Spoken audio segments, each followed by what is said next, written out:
Hi കൂട്ടുകാരെ, നമസ്കാരം. എന്തൊക്കെയാ വിശേഷം? എല്ലാവരും സുഖമായിരിക്കണമെന്ന് വിചാരിക്കണം. ഞാനും ഇവിടെ സുഖമായിരിക്കണു. ജീവിതത്തിൽ തീർത്തും നമ്മൾ ഒറ്റപ്പെട്ടു പോയിന്ന്, അല്ലെങ്കിൽ നമുക്ക് ആരും ഇല്ല എന്നുള്ള തോന്നലുള്ള അവസ്ഥകളൊക്കെ പലർക്കും ജീവിതത്തിൽ സംഭവിക്കാവുന്ന കാര്യങ്ങളാണ്. പലരുടെയും ജീവിതത്തിൽ ഒരുപാട് പ്രാവശ്യം അല്ലെങ്കിൽ എങ്ങനെയുള്ള സന്ദർഭങ്ങളിലൂടെ കടന്നു പോയിട്ടുള്ളവരുണ്ടാകും അല്ലേ?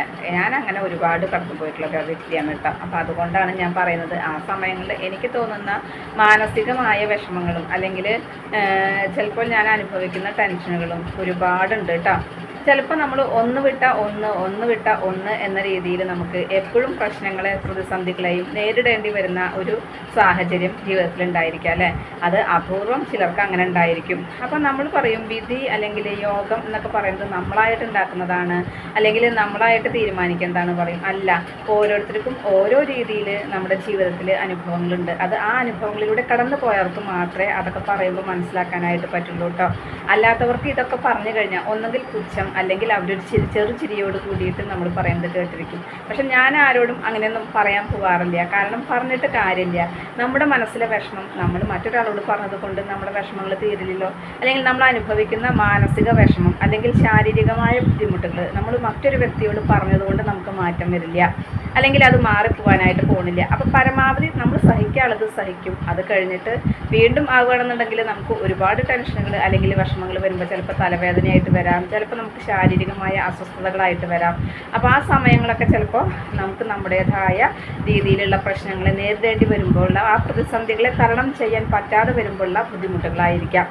പിന്നെ ഇപ്പോൾ ഞാൻ എൻ്റെ കൂട്ടുകാരോട് ചിലപ്പോൾ ചിലതൊക്കെ ഇങ്ങനെ പങ്കുവയ്ക്കാൻ പറ്റുന്നത് മാത്രമേ നമുക്ക് പങ്കുവയ്ക്കാൻ പറ്റുള്ളൂ.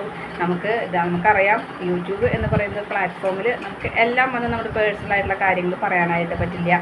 അപ്പോൾ നമുക്ക് പങ്കുവയ്ക്കാൻ പറ്റുന്ന രീതിയിൽ പറയുമ്പോൾ നമ്മുടെ മനസ്സിൻ്റെ വിഷമങ്ങൾ കുറച്ചൊക്കെ ഒരു ആശ്വാസം അല്ലേ, മനസ്സിന് ഒരു ആശ്വാസം കിട്ടുന്ന രീതിയിൽ നമുക്ക് പറയാനായിട്ട് പറ്റും. അപ്പോൾ പറയുന്നത് പോലെ തന്നെ പറയട്ടെ, ക്ഷമ ആട്ടിൻ സൂപ്പിൻ്റെ ഫലം ചെയ്യുന്നതാണ് പറയുക. അപ്പോൾ ശരിക്കും ശരിയാണ്. കാരണം ആരുമില്ലാത്തവർക്കും അല്ലെങ്കിൽ നമുക്ക് ആരും ഒരാളെ ആശ്രയമില്ല, അല്ലെങ്കിൽ നമുക്ക് നമ്മുടെ കാര്യങ്ങൾ ചെയ്തു തരാനായിട്ട് നമുക്ക് ഒരാളില്ല, നമുക്കൊരു സഹായത്തിന് ഒരാളില്ല എന്നുള്ള ചിന്താഗതി നമ്മുടെ മനസ്സിനെ മതിക്കുമ്പോഴാണ് നമുക്ക് വല്ലാത്ത ഒരു വീർപ്പുമുട്ടൽ അല്ലെങ്കിൽ വിഷമങ്ങൾ ഉണ്ടാവുന്നത് അല്ലേ? നമുക്ക് കയ്യുകെട്ട് കാലുകെട്ട് ഇല്ലാത്ത രീതിയിലായിരിക്കുന്ന സമയത്ത് നമുക്ക് പോയിട്ട് നമ്മുടെ കാര്യങ്ങളൊക്കെ ചെയ്യാൻ പറ്റും വെച്ചാൽ കുഴപ്പമില്ല. നമുക്ക് പക്ഷേ എവിടേക്കും തിരിയാൻ പറ്റില്ല, ഒരു കാര്യത്തിനും പോകാൻ പറ്റില്ല. പണ്ടുള്ളവർ പറയുന്നത് പോലെ അലക്കൊഴിഞ്ഞ് കാശിക്ക് പോകാൻ നേരമില്ല എന്ന് പറയുന്ന പോലെ സാഹചര്യത്തിലാകുമ്പോൾ നമുക്ക് ഒന്നിനും തിരിയാൻ പറ്റില്ല അല്ലേ? ഒരു ഭാഗത്തേക്ക് നമുക്ക് തിരിയാനായിട്ട് പറ്റില്ല. അപ്പോൾ എന്നും കാര്യങ്ങൾക്കായിട്ട് ഓടി നടക്കേണ്ട ഒരു രീതി നമുക്കുണ്ടാവുകയും ചെയ്യും. എന്നാൽ നമുക്ക് വീട്ടിൽ നിന്ന് പുറത്തിറങ്ങാൻ പറ്റാത്ത ഒരു സാഹചര്യം ആവും കൂടി ചെയ്താലോ. എന്നെ സംബന്ധിച്ചിടത്തോളം അങ്ങനെയാണ് കേട്ടോ. എൻ്റെ അമ്മയും കൊണ്ടിട്ട് എനിക്ക് എപ്പോഴാണ് ഓടേണ്ടി വരിക എന്ന് പറയാൻ പറ്റില്ല. എൻ്റെ കണ്ണ് തെറ്റിയാൽ മതി അമ്മ അപ്പോൾ ബാത്റൂമിലേക്കൊക്കെ പോകുകയാണെന്നുണ്ടെങ്കിൽ നമ്മളെ കൊണ്ടുപോകുക കേട്ടോ. അപ്പോൾ എൻ്റെ കണ്ണുകൊണ്ട് ഞാൻ അമ്മയെ തന്നെ ഇങ്ങനെ നോക്കി ശ്രദ്ധിച്ചിരിക്കുകയാണ്. അടുക്കളയിലാണെങ്കിൽ പോലും, അല്ലെങ്കിൽ ചുരുക്കം ഞാനൊന്ന് ബാത്റൂമിൽ പോകണമെങ്കിൽ പോലും എനിക്കൊരു സമാധാനം ഇല്ലാതെ ഞാൻ പോകുക കേട്ടോ. അപ്പോൾ എല്ലാവരും കുളിക്കുന്ന പോലെ കുറേ സമയം എടുത്തിട്ടും ഞാൻ കുളിക്കില്ല. എനിക്ക് 5 മിനിറ്റൊക്കെ മതി. ആ 5 മിനിറ്റ് പോലും കുളിക്കാൻ എനിക്ക് സമാധാനം ഉണ്ടാവില്ല. അപ്പോൾ അങ്ങനെ സമാധാനം ഉണ്ടാവില്ല എന്ന് പറഞ്ഞു കഴിഞ്ഞാൽ ആ 5 മിനിറ്റ് കൊണ്ട് ഞാൻ കുളിച്ച് വരുമ്പോഴത്തേനും ചിലപ്പോൾ അമ്മ ബാത്റൂമിൽ കയറി വാതിലടച്ചുണ്ടാവും. അപ്പോൾ എന്ത് ചെയ്യും? പറയാൻ പറ്റില്ലല്ലോ. നമുക്ക് ഈ വാതിൽ തുറന്ന് കിട്ടണം വരെ ഈ ഉഷ്ണത്തിൽ നമ്മളിങ്ങനെ ബാത്റൂമിൻ്റെ മുമ്പിൽ ഇങ്ങനെ കാവൽ നിൽക്കുകയാണ്. ആ കാവൽ നിൽക്കുമ്പോൾ നമുക്ക് നമുക്ക് കുളിച്ചതിന് തുല്യമായിട്ടാണ് വിയർത്ത് ഒഴുകണത് അല്ലേ? ഇപ്പോഴത്തെ സാഹചര്യത്തിൽ ഫാനില്ലാണ്ട് നമുക്ക് ഇരിക്കാനായിട്ട് പറ്റണില്ല. പിന്നെ മാത്രമല്ല, പലപ്പോഴും പല കാര്യങ്ങൾക്ക് നമുക്ക് പുറത്തു പോകേണ്ടതായിട്ടുണ്ട്. പല പ്രശ്നങ്ങളും നമുക്കുണ്ടാവും. ഒന്ന് വിട്ട ഒന്നായിട്ട് ഒന്നൊഴിയാതെ പ്രശ്നങ്ങളും ദുരന്തങ്ങളും എന്ന് പറയുന്ന പോലെ തന്നെ പ്രശ്നങ്ങളും നമുക്കുണ്ട്. അപ്പോൾ ആ പ്രശ്നങ്ങൾക്കൊക്കെ നമ്മൾ തന്നെ പോയിട്ട് മുന്നിട്ട് നിന്ന് കാര്യങ്ങൾ വരുന്ന രീതിയിലുള്ളതാവുമ്പോൾ നമുക്ക് വീട്ടിൽ നിന്ന് ഇറങ്ങാൻ പറ്റാത്തൊരു സാഹചര്യം. അപ്പോൾ ഞാൻ പറഞ്ഞു, കണ്ണ് തെറ്റിക്കഴിഞ്ഞാൽ ബാത്റൂമിൽ കയറി അല്ലെങ്കിൽ ആരുണ്ടായിട്ടും കാര്യം ഉണ്ടാവില്ല. കാരണം എൻ്റെ മനസ്സും കണ്ണും എപ്പോഴും അമ്മയുടെ മേൽ തന്നെയാണ് കേട്ടോ. അപ്പോൾ എന്താ വെച്ചാൽ അടുക്കളപ്പണി ചെയ്യുകയാണെന്നുണ്ടെങ്കിലും ചുരുക്കം ഈ ബാത്റൂമിൽ പോകുന്ന സമയത്ത് പോലും ഞാൻ എൻ്റെ പ്രാഥമിക ആവശ്യങ്ങൾ നിർവഹിക്കാനായിട്ട് എനിക്ക് സാധിക്കാതെ ഞാൻ ചിലപ്പോൾ ഇറങ്ങി വരുന്നുണ്ട്.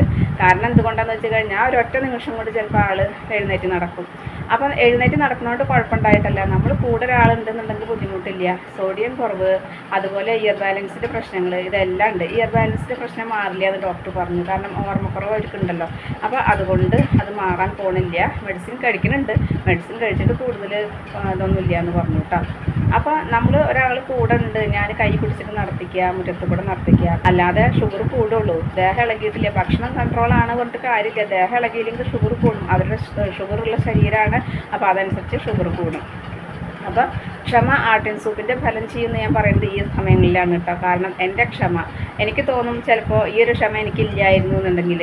കാരണം എത്രയോ പെൺമക്കൾ അമ്മമാരെ നോക്കാതെ, അമ്മമാരെ അസുഖമായിട്ട് കിടക്കുമ്പോൾ തിരിഞ്ഞു നോക്കാതെ ജീവിക്കുന്നവരുണ്ട് കേട്ടോ. അല്ലെങ്കിൽ പുറം നാട്ടിലാണെങ്കിൽ പോലും, ഞാനിപ്പോൾ എൻ്റെ അമ്മയുടെ കൂടെ അല്ലാതിരിക്കുന്ന കാലഘട്ടത്തിൽ പോലും അമ്മയ്ക്ക് സുഖമില്ല എന്ന് പറയുമ്പോൾ ഞാൻ ഇടയ്ക്കിടയ്ക്ക് ഞാൻ വിളിച്ച് അന്വേഷിക്കും, ഭക്ഷണം കഴിച്ചോ അല്ലെങ്കിൽ എന്താ ഏതാന്ന് കേട്ടോ. അപ്പം നമ്മൾ നമ്മുടെ ശരീരത്തെ നമ്മൾ സ്നേഹിക്കാൻ സമയം കണ്ടെത്തി തന്നെ വേണം കേട്ടോ. നമുക്ക് മറ്റുള്ളവർക്ക് വേണ്ടി കാര്യങ്ങൾ ചെയ്തു കൊടുത്തു, അല്ലെങ്കിൽ വീട്ടിലെ കാര്യങ്ങൾ ചെയ്തു എന്ന് പറഞ്ഞതുകൊണ്ട് നമുക്ക് രോഗം വന്നു കഴിഞ്ഞാൽ, പ്രത്യേകിച്ച് ജീവിതശൈലി രോഗങ്ങൾ വന്നു കഴിഞ്ഞാൽ നമ്മൾ ശ്രദ്ധിക്കുക തന്നെ വേണം കേട്ടോ. അപ്പോൾ ആ ശ്രദ്ധിച്ചില്ല എന്നുണ്ടെന്നുണ്ടെങ്കിൽ നമുക്ക് ഇതുപോലത്തെ അനുഭവങ്ങളൊക്കെ വരും. അപ്പോൾ നമ്മളും ഇപ്പോൾ മറ്റൊരാൾക്ക് ചെയ്തു കൊടുക്കുമ്പോൾ നമ്മൾ പറയും, പക്ഷെ നമ്മളും ശ്രദ്ധിക്കണില്ല നമ്മുടെ ആരോഗ്യം, അല്ലെങ്കിൽ നമ്മുടെ ശരീരത്തിനെ നമ്മൾ സ്നേഹിക്കുന്നില്ല. അപ്പോൾ അതുകൊണ്ടാണ് ഇങ്ങനെയൊക്കെ സംഭവിക്കുന്നത്. അപ്പം നമുക്കായിട്ട് നമ്മൾ കുറച്ച് സമയം മാറ്റി വയ്ക്കുക വേണം കേട്ടോ. അപ്പോൾ പറഞ്ഞ കൂട്ടത്തിൽ പറയട്ടെ, ഇന്നത്തെ പത്രത്തിൽ ഒരു വാർത്ത കണ്ടു കേട്ടോ. ഒരു നമ്പർ പ്ലേറ്റിൽ ഒരു വണ്ടി പോകുമ്പോൾ പിന്നിലെ ആൾ ഹെൽമെറ്റ് വെച്ചിട്ടില്ല എന്ന് പറഞ്ഞിട്ട് ആൾക്ക് പിഴ അടയ്ക്കാനായിട്ട് പറഞ്ഞിട്ട്. അപ്പോൾ സമാനമായ ഒരു രീതി അല്ലെങ്കിൽ ഒരു സംഭവം ഞങ്ങൾക്കും ഉണ്ടായി കേട്ടോ. ഇവിടെ ഏട്ടൻ സ്കൂട്ടി ഓടിച്ചിട്ടുണ്ടായിരുന്നത്. ഏട്ടൻ പോയതിന് ശേഷം മക്കളാരും ഇവിടെ ഉണ്ടായിരുന്നില്ല, ഞാനും എൻ്റെ അമ്മയും മാത്രമാണ് ഉണ്ടായിരുന്നത് കേട്ടോ. അപ്പോൾ അങ്ങനെ ഇരിക്കുമ്പോൾ ഈ സ്കൂട്ടി, എനിക്ക് ഡ്രൈവിംഗ് അറിയില്ല, അപ്പോൾ ഈ സ്കൂട്ടി നമ്മുടെ വീട്ടിലിരിക്കുന്നുണ്ട്. അടുത്ത വീട്ടിലെ കുട്ടികൾ വന്നിട്ട് നമുക്കത് സ്റ്റാർട്ട് ചെയ്ത് തരും. അങ്ങനെ വണ്ടി കേടാവാതിരിക്കാനായിട്ട് കാറാണെങ്കിലും സ്കൂട്ടി ആണെങ്കിലും അവരാണ് സ്റ്റാർട്ട് ചെയ്ത് തരിക കേട്ടോ. പിന്നെ എനിക്ക് പുറത്തൊക്കെ പോകണമെന്നുണ്ടെങ്കിൽ നമ്മളൊരു ഡ്രൈവറെ വെച്ചേക്കായിരുന്നു. അപ്പോൾ അങ്ങനെയാണ് നമ്മൾ കാര്യങ്ങൾ ചെയ്തിട്ടുണ്ടായിരുന്നത്. ഈ സ്കൂട്ടി നമ്മളല്ലാതെ വേറൊരാൾ ഉപയോഗിക്കണില്ല, നമ്മുടെ മക്കൾ വന്നാൽ മാത്രമാണ് ഉപയോഗിക്കുന്നത്. അങ്ങനെ ഇരിക്കുമ്പോൾ നമുക്കൊരു നോട്ടീസ് വരികയാണ്, ഇങ്ങനെ സ്കൂട്ടി ഹെൽമെറ്റ് ഇല്ലാതെ 2 പേരായിട്ട് പോയി. അപ്പോൾ ആ സ്കൂട്ടിയിൽ 2 പേര്, പിന്നിലത്തെ ആൾ ഹെൽമെറ്റ് വെച്ചിട്ടില്ല. അപ്പോൾ 500 രൂപ എന്തോ പിഴ അടക്കണം എന്ന് പറഞ്ഞിട്ട് നമുക്ക് വന്നു.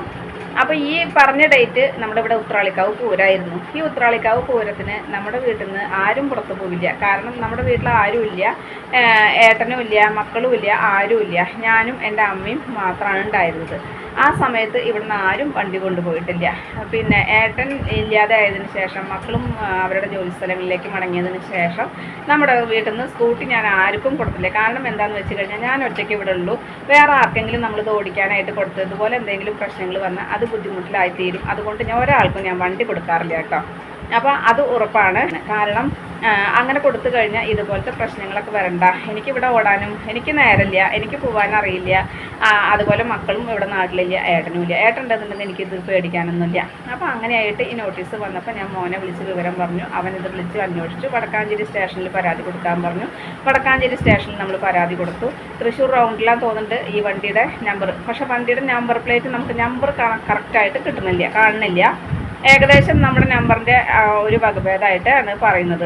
തെളിച്ചായിട്ട് കാണുന്നില്ല കേട്ടോ. ഫോട്ടോ അവരെടുത്തിട്ടുണ്ടല്ലോ, തെളിച്ചായിട്ട് കാണുന്നില്ല. അപ്പോൾ നിങ്ങൾ 500 രൂപ അടയ്ക്കണം. ഇല്ല എന്നുണ്ടെങ്കിൽ മേൽ നടപടികൾ, അതായത് പിന്നീട് നമുക്ക് കാര്യങ്ങളൊക്കെ ചെയ്യണമെങ്കിൽ ബുദ്ധിമുട്ടായി തീരും.